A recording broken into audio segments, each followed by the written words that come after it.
Gracias por su intervención. Vivimos en el país de Europa con mayor demanda de prostitución y el tercero del mundo. Y esa demanda solo se debe a que una parte de nuestra sociedad creo que está enferma, otra es indolente y ambas son bastante hipócritas. Enferma por la carencia de valores morales y de reflexión ética. La izquierda nos dice quiénes son los buenos, quiénes los malos y cuáles son los temas que debemos apoyar o denigrar, pero no hay una reflexión moral ni una búsqueda de los porqués.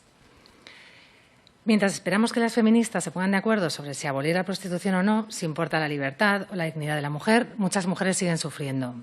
Resulta que la prostitución es uno de esos temas que aparece o desaparece para la izquierda según crea el feminismo oportuno hablar o no. Y mientras esperamos el veredicto, el problema continúa y miles de mujeres son extraídas de sus países bajo promesas falsas de una vida mejor en el nuestro y llegan aquí a ser explotadas sexualmente. Cosificadas, denigradas, despojadas de la más elemental dignidad, que es poder elegir. Nos preocupa la enfermedad moral que aqueja a nuestra sociedad. Nos preocupa la hipocresía del que no quiere mirar al problema. Y peor, del que acude a esos locales controlados por mafias y trata a las mujeres peor que una mercancía que se lanza desde lo alto de un camión y que va pasando de mano en mano hasta un almacén. Nos preocupa que hoy muchos han venido a rasgarse las vestiduras públicamente y que, tal cual esto acabe, el problema desaparecerá de sus cabezas, mientras que mujeres, y en muchos casos, como nos ha explicado usted, niñas, no dejan de venir a nuestro país esclavizadas a ejercer la prostitución. Nos gustaría saber cuál cree que es la explicación de que España sea el primer país de Europa en demanda de prostitución, si cree que es una cuestión de costumbres, una cuestión educativa, una carencia de valores. ¿Cree que la ideología de género y el feminismo, tal como están planteados, es suficiente para no incentivar en las nuevas generaciones la prostitución como un elemento de consumo? ¿Qué propone concretamente su asociación para sacar a las menores del círculo de explotación?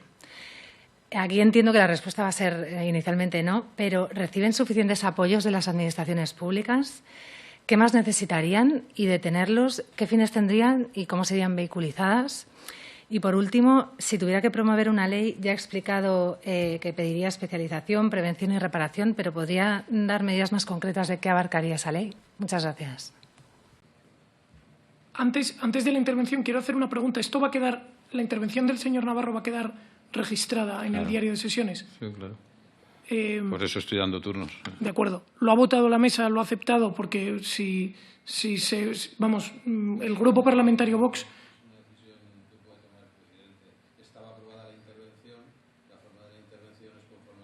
Pero es que esto técnicamente no es una intervención, es la proyección de un vídeo. O sea, es a todos los efectos como si el discurso de investidura de un presidente fuese un meeting proyectado por Internet. Entonces, bueno... Formule su propuesta. Mi propuesta es... La propuesta del Grupo Parlamentario Vox es, con carácter principal, que esta intervención no quede registrada en el diario de sesiones. Subsidiariamente, y en caso de que desestimen la propuesta con carácter principal, vamos a hacer una intervención. Muy bien, pues queda desestimada la propuesta. Puede usted hacer su intervención. Perfecto. Bueno, el señor Navarro viene aquí a describirnos una cuestión que es absolutamente surrealista porque parece que está describiendo realmente la realidad de los Estados Unidos, que es donde él vive y es lógico porque es la situación que él conoce. Basa toda su tesis, que es lo que explica al principio, en una absoluta falacia, que es que habría una correlación directa entre la proporción del PIB dedicado al gasto en sanidad y la mortalidad provocada por la COVID-19. Y realmente esto es absolutamente falso. Él da una serie de datos y, claro, da los datos que confirman su tesis, pero no da los datos que la desmienten. La realidad es que España, y son datos de 2018 frente a los muertos, pero es perfectamente válido, España gastó en el año 2018 unos 1.600 euros, redondeando, por habitante en sanidad, gasto público, y tuvo, sin embargo, 530.000 muertos por cada 100.000 habitantes. 530 muertos por cada 100.000 habitantes. Corea del Sur gastó unos 128 euros por habitante en sanidad y, sin embargo, tuvo 23 muertos por cada 100.000.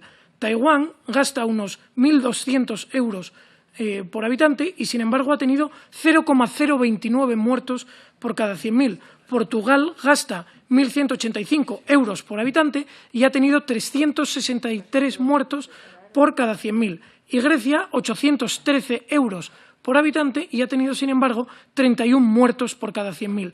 Por lo tanto, el nivel de gasto público no tiene ninguna correlación en el número de muertos por la COVID. La realidad es que el número de muertos por la COVID está determinado por una gestión buena o una gestión mala de la situación de crisis. En España ha habido una gestión absolutamente nefasta y por eso los datos están disparados. Es la realidad. Este señor Navarro viene aquí a confirmar las tesis de Podemos y a darles un giro o un maquillaje científico, cuando la realidad es absolutamente tozuda y es contraria a todo lo que él dice. Continúa con más tesis comunistas, que son estas de la reducción de la jornada de los 5 días a los 4 días, y la duda que se nos plantea es que ¿quién va a pagar todo ese dinero, todo ese gasto público que pretende? Porque él al final trae con su discurso un incremento del gasto público disparado, que bien, es coherente con su ideología, pero pretende a su vez que la producción de España en horas netas se reduzca. Él considera que efectivamente con el incremento de la productividad estas horas quedarían compensadas, pero no nos da ninguna evidencia científica de que eso vaya a ser así. Por último, dice que la financiación privada en España de la sanidad es más elevada que en otros países, y de nuevo esto es radicalmente falso. Pero radicalmente falso. Entonces viene aquí, suelta una sarta de mentiras que son las que basan su tesis, y a continuación suelta sus dogmas. Pues esto es falso. La financiación privada de la sanidad en Francia es muy superior a la que hay en España. En Reino Unido es muy superior a la que hay en España. Y en Estados Unidos también es muy superior a la que hay en España. Y sin embargo, todos estos países han tenido menos muertos por cada 100.000 habitantes que España. Por lo tanto, de nuevo, encontramos que no hay ninguna correlación entre los datos que él muestra como los definitivos y la realidad del impacto de esta crisis de la COVID en cada uno de los países. Muchísimas gracias. La primera, muchas gracias por su comparecencia, y nos unimos al Grupo Parlamentario Vox a la repulsa y condena del asesinato de esta mujer y sus hijos, pero queríamos decir que a nuestro Grupo Parlamentario nos hiela la sangre el asesinato de cualquier persona, independientemente del sexo de la víctima. Nos gustaría saber a qué motivos de reconstrucción exactamente responde un atentado contra la libertad y la igualdad tan flagrante como es el Pacto de Estado contra la Violencia de Género, que supone un golpe mortal para nuestra democracia. Nos gustaría saber por qué el hombre tiene que ser culpable por defecto.